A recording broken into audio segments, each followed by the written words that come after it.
changed rooms because we have this little study room and I wanted to just change up the scenery because I feel like all of the work I've been doing is in my room, at my desk, next to my bed. I feel like I haven't left that area.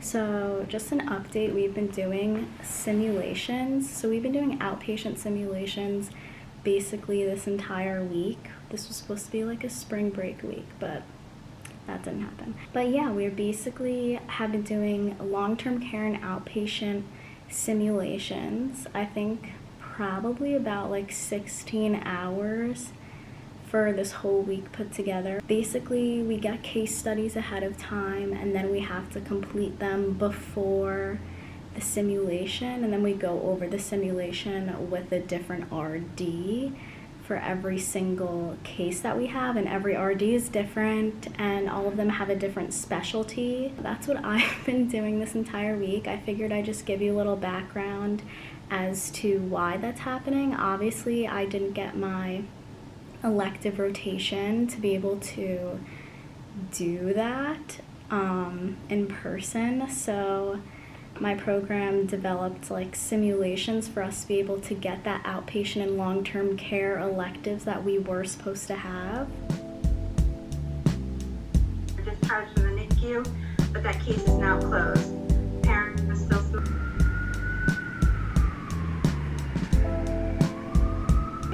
she had a C-section, everything looked normal. I went ahead and opened a private practice. So on Fridays and Saturdays, my patients, because they are lower socioeconomic status, I am also never assume. I always warn all my interns, never make an assumption, because I have physicians who can't afford groceries, just like my really poor patients. I haven't been able to talk to you like at all because these presentations are one after the other, and they're all ending at the exact time that they're supposed to end and going straight into the next one. But I will definitely give you more of an update once they're all done. I'm loving all of them. They're all like so interesting to me in all different fields that I'm very interested in ending up in the long term outpatient.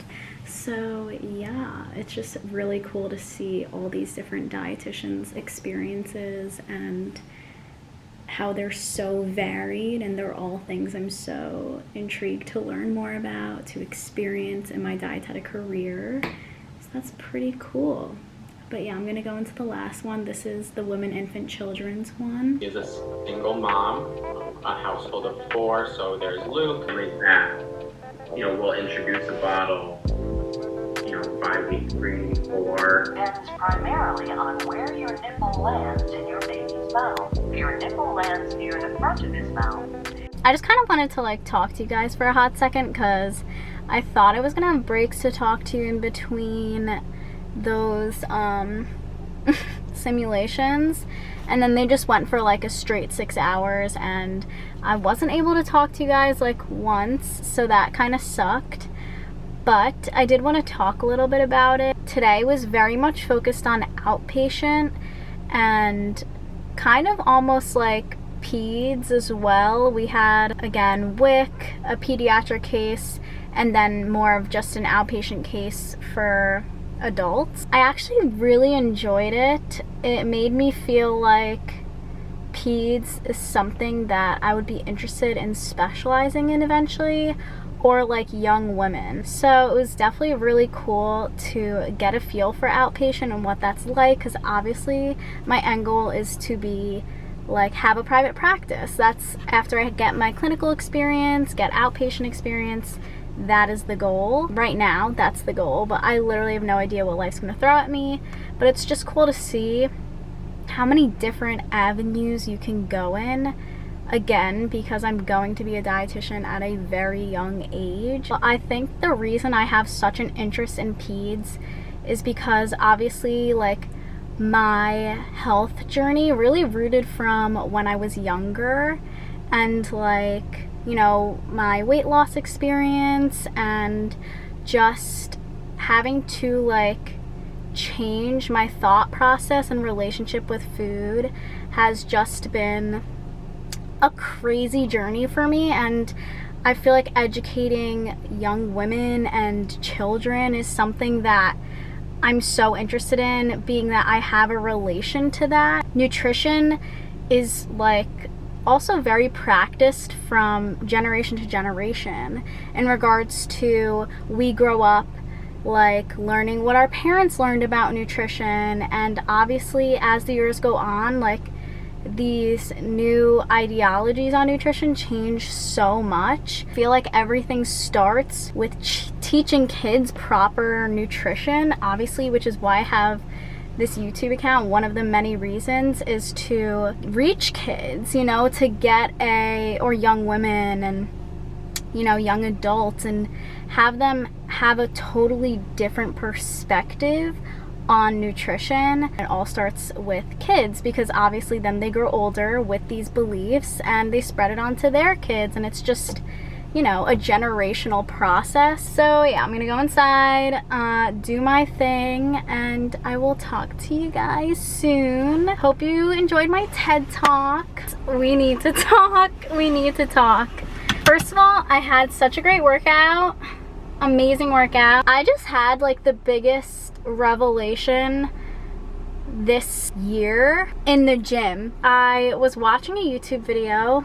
I just stumbled upon this guy, Hines. His name's Hines, H-I-N-D-S or Z, I believe. I think it's Z. I watch YouTube for self-care, so a lot of the people that I watch, for the most part, improve my self-care somehow, and talks about bamboo growth. And ever since COVID, I feel like I haven't seen like this immense noticeable growth and change, because everything's changing obviously, but I don't feel like I've noticed this immense thing that has happened, or this immense change that I've made in my life.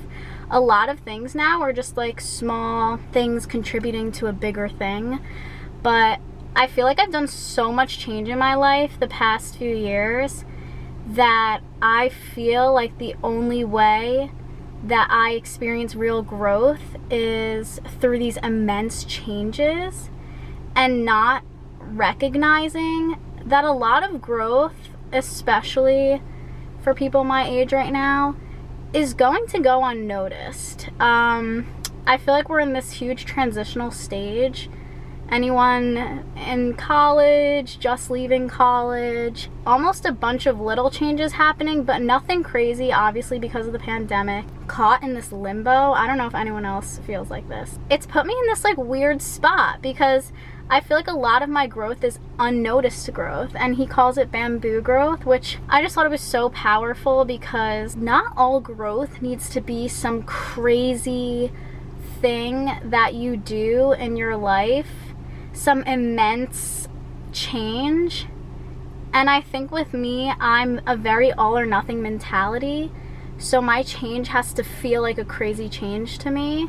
And again, things I'm working on, progression, and that's really what he talks about. Like, there are so many points in our life that are going to be unnoticed growth, that are going to be like ways of growth that we have to do for ourselves, because we have dreams and we're passionate about those dreams, and not everyone's going to understand your passions like you do. And I think that's just like so powerful to remember. Only you need to see your growth in order for it to have an effect. Look at the sun right here. It's so cute. All right, I'm gonna end it here. If anyone wants to chat about this topic, just like message me. I always have time to talk about deep shit. If anyone's feeling like I need a new perspective on this period of time, watch it. All right, guys. Peace and love and happiness for the world. Boom.